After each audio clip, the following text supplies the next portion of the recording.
speaking of the Baltimore Ravens, guys, let's talk about them. Let's talk about the Baltimore Ravens as we break down the 2025 Baltimore Ravens and projecting every win and loss for their season. And I'll tell you guys right now, this might be one of the toughest teams in football to predict.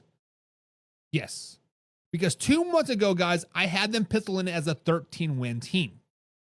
Now, a little bit less than that.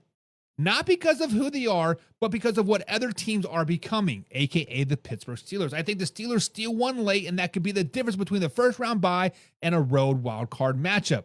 With that being said, guys, I think the ceiling for the Baltimore Ravens this season is 15 wins.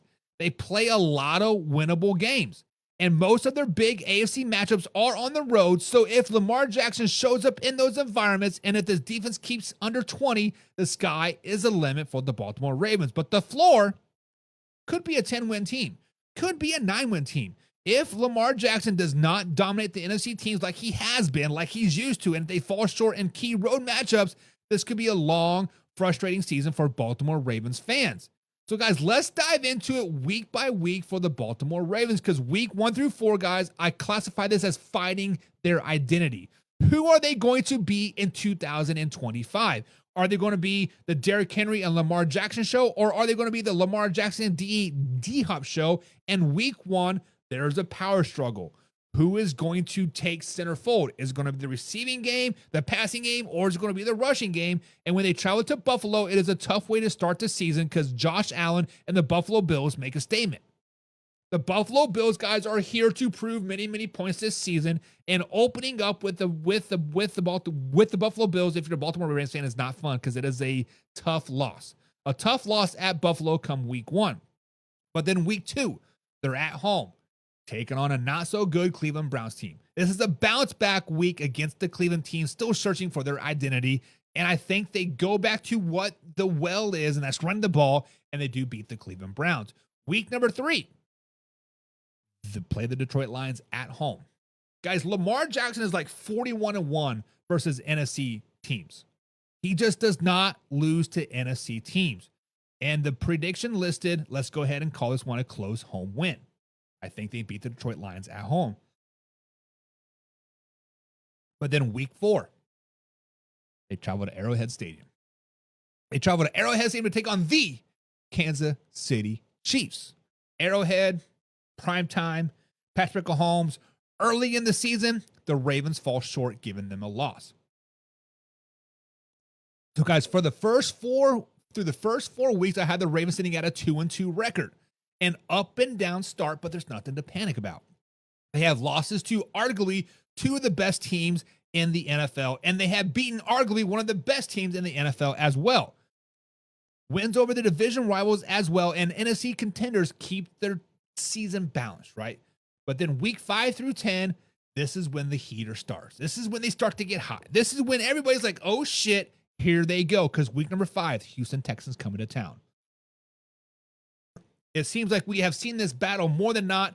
The Houston Texans take on the Baltimore Ravens, and Lamar Jackson outduels C.J. Stroud in a fun one to watch. They win this game. Week 6, L.A. Rams come into town. Baltimore Ravens control the game. They physicality wins this game, and Lamar Jackson continues his dominance over the NFC, giving them yet another win. Week 7, perfectly timed bye week after back-to-back home wins, catapulting them into yet another home game versus the Chicago Bears in another physical matchup. And the Ravens grind this one out. Derrick Henry could run for $150 in this game. Look out, baby.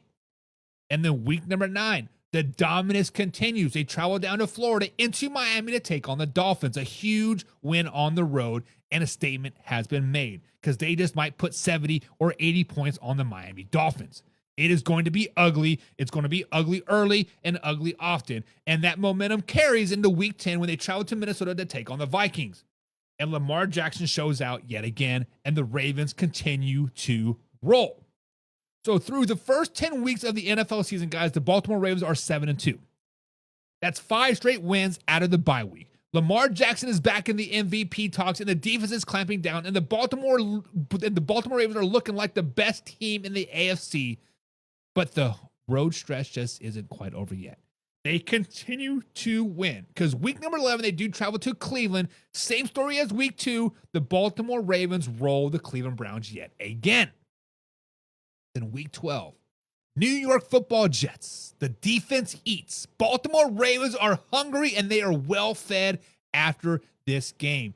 They dominate the New York Football Jets. Heading into week 13, Cincinnati Bengals come into town, and this is where the NFC North gets real. But the Baltimore Ravens handle business yet again at home, giving them yet another win. Dollar Bills, y'all. They are rolling. They are the best team in the NFL. But everything starts coming crashing back down to reality because in week 14, they're back at home taking on the Pittsburgh Steelers in this trap game. And the Pittsburgh Steelers pull off an upset with a gritty defensive performance, shutting down Lamar Jackson and Derrick Henry, breaking that 8-game winning streak. So, guys, through the first 14 weeks of the season, they're sitting at 10-3. Still firmly in the playoff picture. Matter of fact, they're probably in first place in the AFC at this particular point, but that Steelers loss is a gut punch. And there's one more road showdown looming that could shake up all the AFC seedings yet again. And then week 15, this is where things start to shake up. They travel to Cincinnati, and this one flips. The Cincinnati Bengals get the revenge in the late season classic, and the Bengals get the dub. Week 16, they're back at home taking on the Patriots. Baltimore Ravens bounce back in a dominant home win over the Patriots. Now, giving them the week 17, as the Packers might be frisky, but the Baltimore defense depth, but the Baltimore's depth shows in the late season, and they get the dub over the Green Bay Packers and continues the dominance over the NFC. But then week 18, the Steelers sweep Baltimore. Rodgers gets Lamar Jackson yet again. It's a tough finish to the season, but they end the season as a loss on the road versus the Pittsburgh Steelers. I don't know if you guys share that or not, but something's flying over. But the Ravens guys finished the season at 12-5.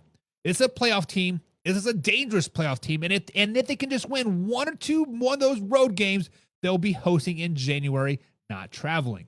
But guys, let me get down to the comments down below. But what makes or breaks this year is simple: is Lamar Jackson versus the Buffalo Bills and the Kansas City Chiefs. If they can beat those two teams on the road, this is an automatic win. Now it's a coin flip. If Lamar Jackson does not dominate in those matchups and the defense slips up at all, this team could easily be back to 10-7 range, right? So let me ask you guys this question. Do you guys trust Lamar Jackson and this Ravens team to win on the road this season? Or are the Steelers and Bengals closing the gap in the AFC North? Guys, hit the subscribe button, hit the like button. Remember, live Monday through Friday, 9 p.m. East Coast time right here at YouTube.com. This is a live, interactive show, so comment down below your thoughts on the Ravens 2025 season. Alpha Rob says the Ravens will be 12-5. Henry won't have the season he had last season. Wide receivers are average, especially your guy, D-Hop, Buck. D-Hop's not my guy. We broke up. We broke up. Old Man River says the Ravens will be 14-3. That's tough. That's a good season. That's a number one overall seed, I do believe. James Frank says it's the Ravens division. All the other teams are just fighting for the second place spot. I do concur with that. I agree with this 100%. And Old Man River says the Lions beat the Ravens. Old Man River, I understand you are a Detroit Lions fan. I understand you want your Lions to beat the Baltimore Ravens. But truth be told, Lamar Jackson is what? No, is it 41 or 31? And he has one loss versus the NFC ever.